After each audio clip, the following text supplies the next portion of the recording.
The Pinball Enterprise, and again, just jumping around and putting on the Aztec decals. Like right now, I started doing the top of the nacelle, and I already did one band last week, and this week I did the other band that goes around this side of the nacelle. As you can see, I'm doing the pylons here. I went and mirrored the other side of the secondary hole in the neck. Of course, still got a lot more to go, but at least I'm equal on both sides here. Got all that done, and just working my way, just trying to get all the basic big decals of the Aztec on, and that way we can go back in and do the smaller ones as time permits.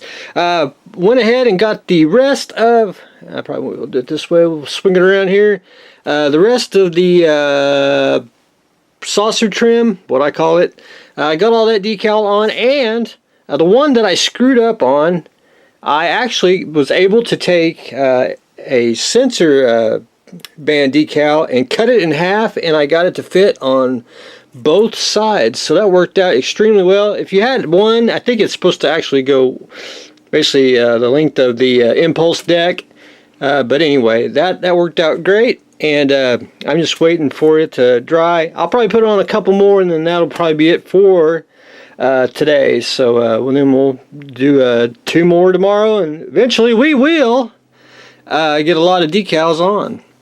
But anyway, it's taking shape, and that's the only thing bad about Starships, especially with Aztec. That's the longest part of building the model, is just putting on decals, and plus the self-imposed 2 decal rule. However, I want to show some. I did this on purpose. If you can see the little numbers, that's actually the number of the decal, but if you actually cut it out, it would have really just been I think a mess. So what I did is just left it. I put on the decal, and then I'll go back in with a knife and trim that out.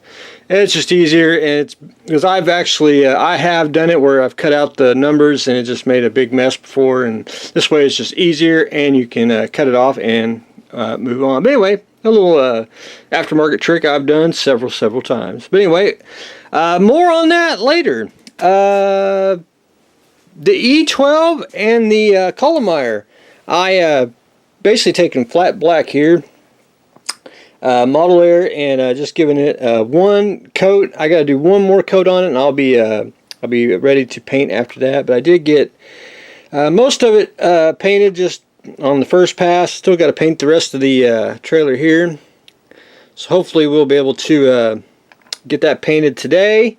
I like to have at least 2 coats. I want to let it sit for a couple days, and then I'm going to go back in, and hopefully I'll be able to paint probably about Wednesday. I'm going to paint that gray and that tiger yellow, and I should be ready to paint. If not, it'll probably be the weekend.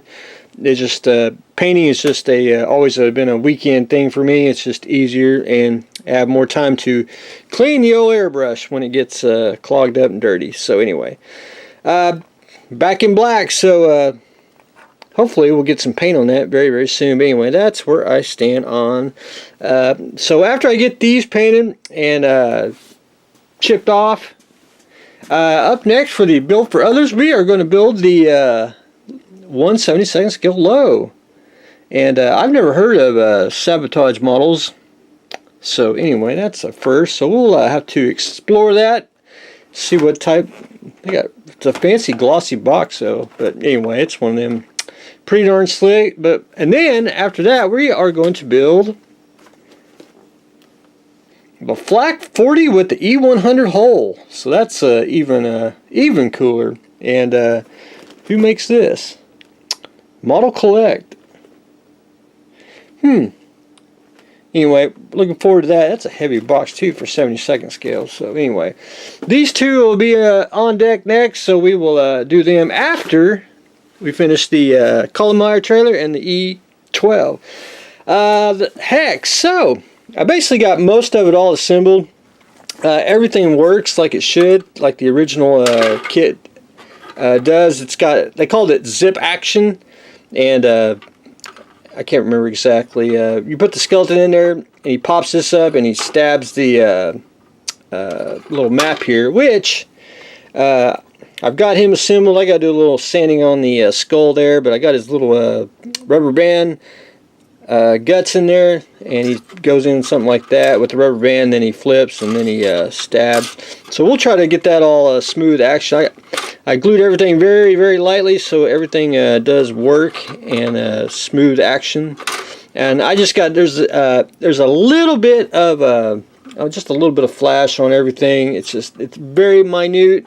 Just take the old sanding stick, which is what I've been doing, trying to get it all down. I mean, it's for the age of the kit, it's extremely well. But one thing I wanted to do was where is it? Let me see the lantern. I actually wanted to light that up. So what I've done is I cut it off the rope, which I probably may get real rope or something, or I may use the kit one. Is I went ahead and took old Mr. Vacuum Form, and I vacuum formed a new lantern. And so I took a warm white LED and a 5-minute epoxy, and what I did is I cut it out and I 5-minute epoxied it together. So wait for it to really cure, and then I'll sand everything down to shape. And the secret to vacuum form, and I know a lot of people ain't they don't really want to try it. You don't have to cut extremely close to the part. I know everybody wants to. What you need to do is cut out a big square like that, and then that gives you 2 mating surfaces to glue together. And then once you get it glued together, you can clamp it at the edges here, and then once you it's dry and ready to sand, just sand it down till you get it to the edge and everything, and you are good to go. That's the basic simple way on vacuum form. But anyway, try to get that sanded, and next time I'll try to get it where I can get the battery hooked up to it, so it'll actually hang from the I'm going to drill a hole in the wood there and have it hanging like so, and I'll run the wires through, and I'll put it down here on a little wood base, so we can have like a little vignette, if you will, and try to do this kit upright from just a unique kit. Very fun. I think it's I like the little diorama kits. I think the imagination, just the artistry, it's all there, all in one kit. I just think it's just fantastic. But anyway, more on that later on. But anyway, that's what I've got going on today. We are putting the back in black on the E12 and the cullemeyer trailer. We are making some, I like to call them deadites, but that's just me.